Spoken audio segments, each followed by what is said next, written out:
오늘 전반적으로 반도체 불기둥이다라는 말씀을 드렸는데 브리핑을 통해서 어떤 종목들이 가능성이 있는 또 모멘텀이 있는 종목인지 알아보도록 하겠습니다. 아이폰 이야기인데요. 이게 전반적으로 여기 보시면 마지막에 삼성전자, SK하이닉스 그리고 LG 이노텍까지 연결이 되더라고요. 그래서 오늘 처음 소개시켜 드릴 그 리포트로 좀 선정을 해봤습니다. 아이폰이 내년이면 이제 출시 20주년이 됐습니다. 그래서 아이폰 20주년을 맞이해서 이쪽에서 돈을 벌 수 있는 탑3는 무엇인가? 답은 이미 좀 공개를 해드렸습니다. 이 증권사에서는 이렇게 보고 있는 거고요. 올해 하반기에 아이폰 18이 이제 출시가 되는데 그 애플에서는 사실 매년마다 개발자 회의를 여는데요. 거기에서 좀 의미 있는 시그널이 나왔죠. 시리 AI라고 이 개발 전략에 대해서 발표를 했습니다.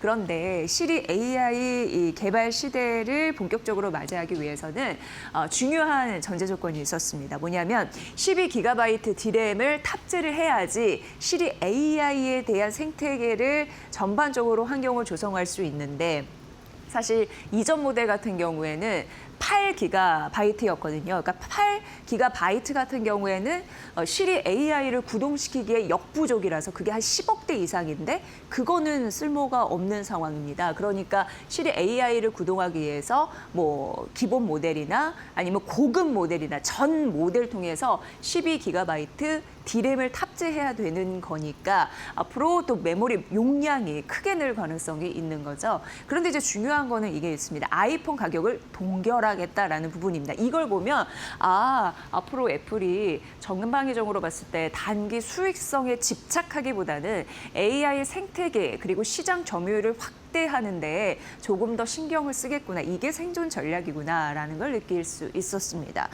수익성도 중요하지만 그거보다는 물량을 늘리는 것을 택할 가능성이 굉장히 높고요. 그러다 보니까 작년은 2.4, 그리고 올해는 2.5, 내년은 2.7억대가 될 가능성이 있다라는 부분입니다. 그러니 어떻게 보면 아이폰 20주년이 되는 그 과정에서 하드웨어 개선을 강화시킬 거고요. 물량을 늘릴 거고요. 그러면서 가격은 동결할 것이다. 이거 중요한 모멘텀 보시면 될 것 같습니다. 그럼 이게 왜 우리에게 중요하냐 보면 글로벌 드램 3사에 지금 전반적으로 보면은 이게 삼성, SK하이닉스, 마이크론이잖아요. 근데 지금 모바일 드램 값이 천정부지로 치솟고 있는데 고가임에도 불구하고 지속적으로 사들이고 있고 앞으로도 그럴 가능성이 높습니다. 그러니까 드램 시장에서 공급망 우위에 가 있겠다라는 건데 이걸 이렇게 할 수밖에 없는 이유는 D램을 많이 확보하면 자신들도 가격 경쟁력을 가질 수 있고 전 제품을 좀 확대할 수 있는 그런 능력이 있기 때문에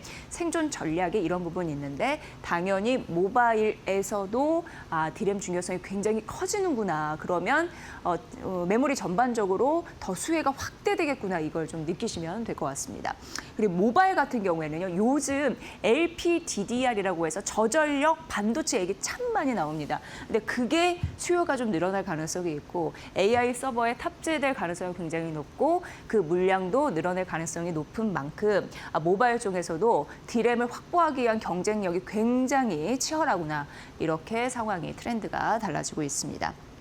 그러면 2분기 부품사의 실적이 개선된 가능성 너무나 자명합니다. 그렇기 때문에 탑픽은 삼전, SK하이닉스 그리고 LG 이노텍 이런 부분이 받아갈 것이다라고 했고 오늘 세 종목 다 긍정적인 양봉의 흐름으로 시가 대비 상승폭 높이는 양봉의 흐름으로 추가 상승세를 좀 보여주고 있다라는 점인데 이 증권사에서 나온 아이폰 20주년 돈벌 섹터 탑3 앞으로도 전반적으로 보시면서 메모리 반도체 강국의 실력을 오늘 조금 더 여유 있게 느끼시면 될 것 같습니다. 금요일 시장 다행히 주 후반에 분위기가 풀리는 모습이 나타나서 정말 다행인데요. 이렇게 그 반등할 때 이런 부분을 좀 즐기는 것도 중요하지만 오늘 그 매수 사이드카가 13번째 올해 들어서 발동했다라고 말씀드렸는데 위아래로 사이드카가 있잖아요. 그런데 한 25번째 위아래로 사이드카가 발동하다 보니까 변동성 파고 이런 부분은 계속 주목하면서 시장의 전략을 짜셔야 될 것 같습니다. 그런 의미에서 이 리포트부터 시작을 해봐야 될 것 같습니다. 앞서도 잠시 언급이 됐지만 스페이스 X IPO 굉장히 핫한 주제이고요. 굉장히 덩치 큰 대여가 시장에 들어오게 됩니다.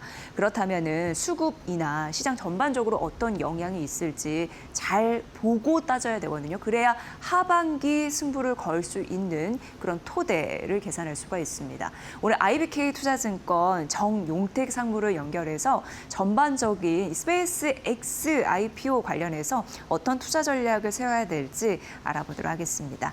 상무님 연결이 돼 있습니다. 안녕하세요. 예, 안녕하세요. IBK 투자증권 이코노미스트 정용택입니다. 네, 반갑습니다. 지금 시장에서 가장 핫한 이슈는 가까이 스페이스 X IPO인데 오늘 리포트 보니까 굉장히 상세하게 어떤 영향을 줄 것인가 기술되어 있더라고요. 직접 설명 좀 부탁드리겠습니다. 시장에서는 기대와 우려가 아마 교차하는 것 같습니다. 아마 우주와 관련된 테마가 부각되고 또 관련 주식을 보유하고 있는 기업들에 대한 주가 상승에 대한 기대, 이런 부분들이 긍정적인 부분이라면 아무래도 초대형 IPO가 발생하고 난 이후에는 주식시장의 수급에 부정적인 영향을 미쳐서 과거의 경우에 보면 주식시장 상승 흐름이 반전되는 모습을 보인 경험들이 있거든요. 이런 부분에 대한 우려도 상당히 큰 것 같습니다. 네, 수급은 모든 것을 선행한다라는 얘기도 있는데 수급의 결정타를 날릴 굉장히 중요한 이슈다라고 부각을 해주신 것 같습니다. 이 외에도 대형 이벤트가 줄줄이 서 있는 것으로 알고 있습니다. 각각 어떤 영향을 미칠 것인지 정리 좀 들어봤으면 좋겠는데요. 예, IPO와 관련해서 얘기 드리면 이번 스페이스X로 끝나는 게 아니고요. 올해 4분기에 아주 대형 IPO들이 또 대기를 하고 있습니다. 클로드를 만들어서 보급하고 있는 엔트로픽 있고, 그다음에 오픈 AI의 IPO도 되고 있는데 두 기업 모두 기업 가치가 1조 달러가 넘는 초대형 IPO들이고요. 이러한 부분들은 뭐 기대감도 부풀리고 있지만 기본적으로는 상당히 부담스러운 요인으로 작용할 가능성이 높아 보입니다. 뭐 시장에서는 주식시장 수급에만 집중해서 말씀드리고 있지만 사실은 대형 IPO의 부담은 주식시장에만 국한되는 것이 아니라 자금 시장의 자금 부담으로 연결되는 부분들이고요. 이러한 부분들이 결국 경제 펀더멘털의 변곡점으로 작용할 수 있는 부분들이 있거든요. 특히 최근 같은 경우에는 양극화가 극심해지면서 AI 쪽으로 자금이 모두 몰리고 비-AI 부분에서의 파산이나 부도가 상당히 늘어나는 위험이 높아지고 있는데, 이런 상황에서 IPO로 인한 부담은 추가적으로 미국 시장의 신용 위험을 높이고, 이러한 부분들이 향후 금리를 상승시키고, 이런 흐름이 어쩌면 연말 이후에 경기나 주식시장의 방향을 아래로 반전시킬 가능성도 있기 때문에 예의주시할 필요가 있다라고 생각하고 있습니다. 네, 어떻게 보면 스페이스 X IPO가 시작인 셈이네요. 이후에 엔트로피 그리고 오픈 AI 기업 가치만 1조 달러 이상이라고 말씀하셨는데 정말 초대형 IPO가 줄줄이 대기하고 있는 상황입니다. 그렇기 때문에 이 신용 리스크 또한 신경을 써야겠다라는 생각이 듭니다. 그렇다면 시장 입장에서는 최근에도 변동성 파고가 굉장히 높습니다. 어떻게 잘 이 파도를 타야 될지 전략 말씀해 주시죠. 기본적으로 지금은 아직까지는 반도체를 중심으로 한 기업 실적의 전망치들이 계속 잘 나오고 있습니다. 그렇기 때문에 우선적으로는 단기 이슈인 2분기 실적 시즌에 대한 모니터링이 제일 중요하고요.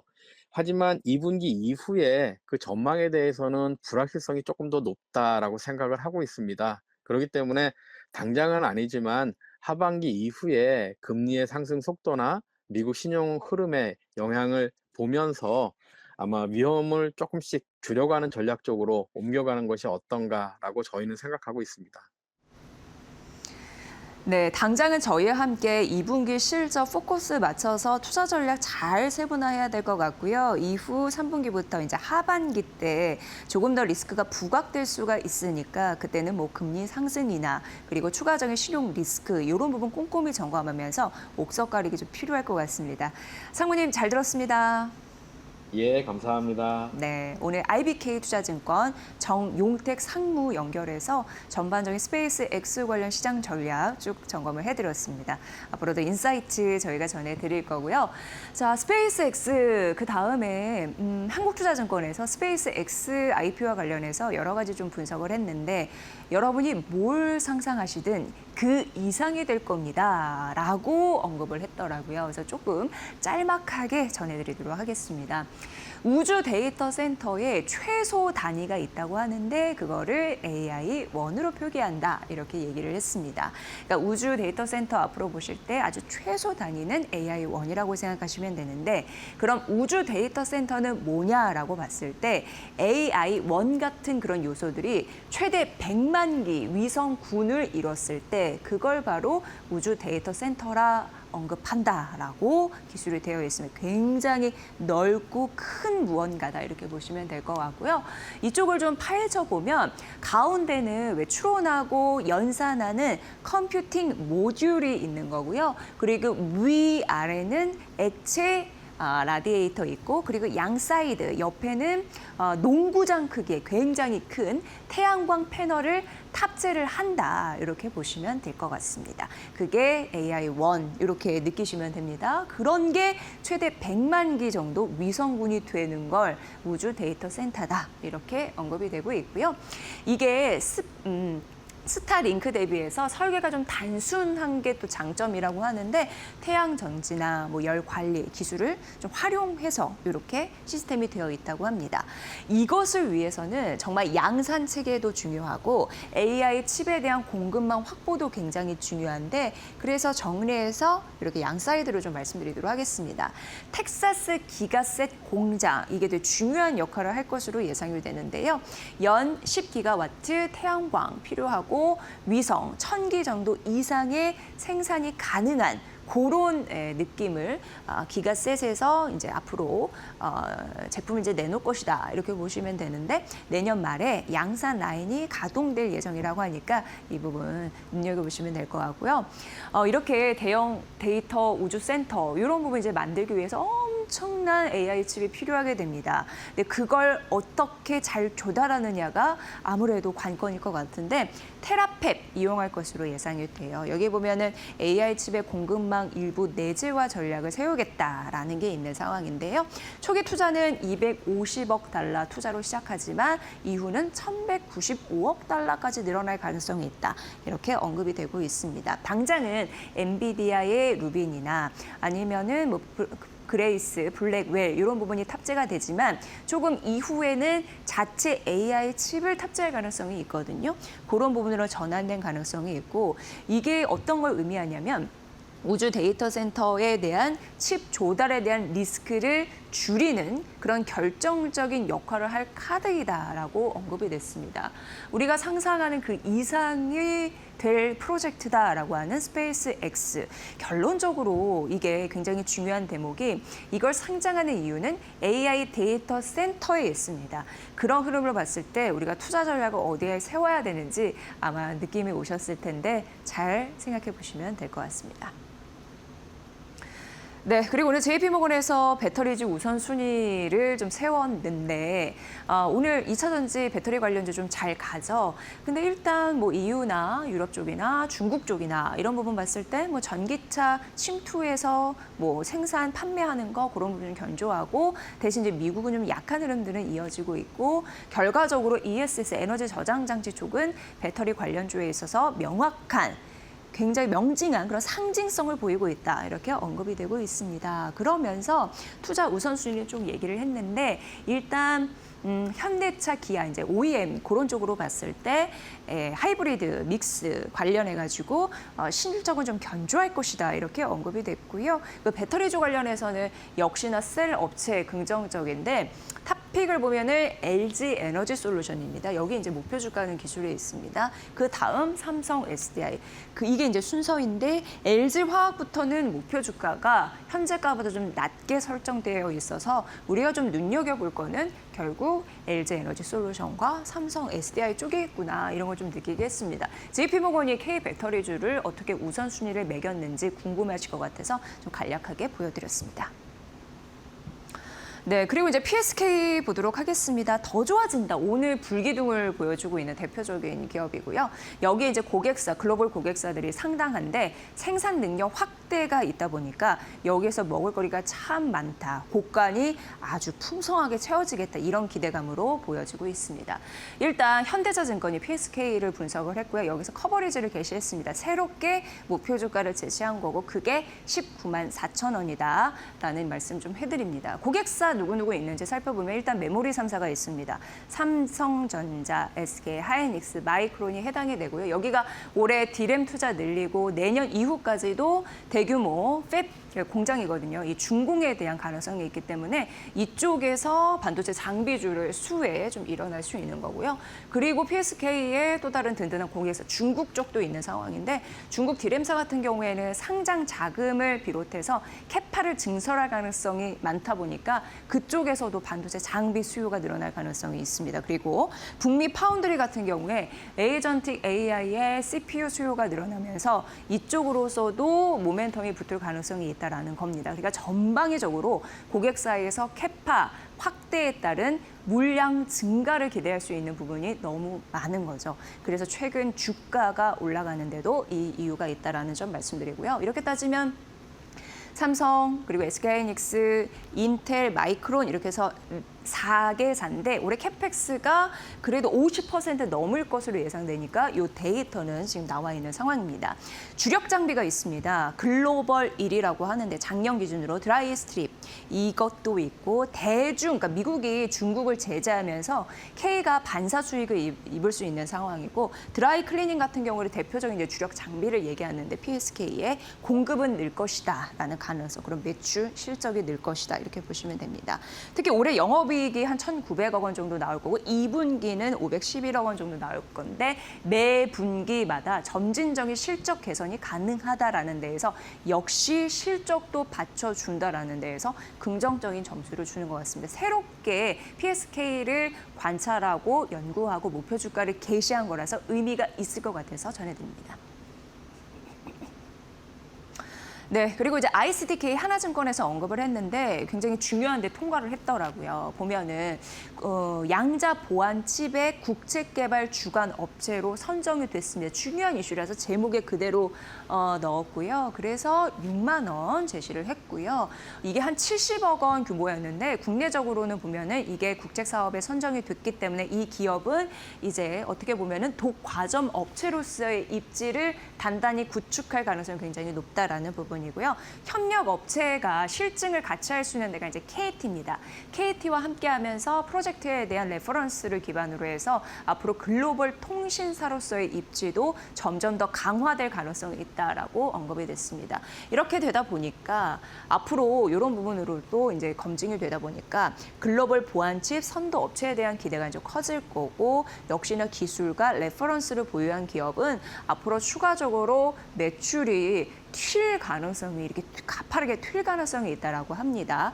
그래서 실적이 나온 이후에 매수하기에는 늦으니 지금 이런 모멘텀이 나왔을 때 매수 버튼을 눌러야 된다라고 언급을 했습니다. 그럼에도 불구하고 뭐 해외는 말할 것도 없고요. 국내 경쟁사와 이 비교를 해봤을 때 시총이 낮다고 합니다. 그 말인즉슨 지금 투자 매력이 있다라고 언급을 했는데요. ICDK 하나증권에서 분석한 이유 여러분도 곰곰이 생각해 보시길 바랍니다. 네, 그리고 오늘 이제 마지막 KB금융 볼 텐데요. 여기 순이익이 뭐 괜찮게 나오나 봐요. 그래서 목표 주가도 22만 원으로 올려 잡았습니다. 일단 2분기 순이익은 2조 원 정도 나올 것으로 예상되는데 굉장히 좀 잘 나온 거고요. 이게 분기 기준으로는 최대 수준이다라고 보시면 됩니다. 그리고 실적 좀 뜯어보면은 증권 같은 경우에는 커버리지, 수수료 이런 부분이 좀 많이 나오다 보니까 비이자 이익도 선방한 결과를 얻을 수 있다라는 가능성이 있습니다. 그리고 이게 되게 중요합니다. 금감원에서 이제 은행주 같은 경우에도 그렇고 금융주 같은 경우에 홍콩 ELS 과징금 때리는데 이게 결정적으로 최종 결과가 얼마가 나올지 눈여겨봤었잖아요. 그런데 3천억 원 수준으로 감경했다라는 부분입니다. 그런데 이게 금융위에서 또 한 번 조금 더 수준이 낮아질 가능성이 있거든요. 그래서 그런 부분으로는 생각보다는 벌금, 쉽게 얘기해서 덜 낼 수 있다. 그런 부분은 실적에 더 도움이 되겠죠. 좀 생각해 보시면 될 것 같고요. 그래서 환입되는 금액이 최대는 1,100억 원이고 금감원에서 또 한 번 수위가 낮아질 가능성이 있다라고 이제 증권사에서는 생각하고 있었는데 만에 하나 그게 안 되더라도 최소 600억 원 정도 환입이 될 가능성이 있다라는 부분입니다. 어쨌든 홍콩 ELS 과징금은 생각보다는 적게 나올 가능성이 있기 때문에 이 부분 플러스 요소가 되겠다라는 부분이고요. 하반기는 자사주가 8,500억 원 추가적으로 들어올 가능성이 있어서 총 주주 환원율이 54%에서 더 늘어납니다. 56%로 상향 조정된다. 이런 부분도 주가 상승의 촉매가 될 가능성이 있고요. 자, 그럼에도 순이익이 2조 원 나올 것으로 예상되는데 역시나 PBR은 1배 미만입니다. 저평가되어 있다라고 결론이 지고요. 자사주 소각하면 이제 발행 주식 수가 줄어듭니다. 그러면 이 주식을 갖고 계신 분들은 더 뭐랄까요? 효과가 나는 거죠. 그런 부분에서 KB금융, 그래도 금융주 중에 순이익도 괜찮게 나오고 긍정적인 효과가 그리고 리스크도 제한적인 대표적인 종목이다라고 언급을 했습니다. 오늘 전반적으로 봤을 때 목표주가 상향한 종목들의 그 이유 잘 참고해 보시길 바라겠습니다.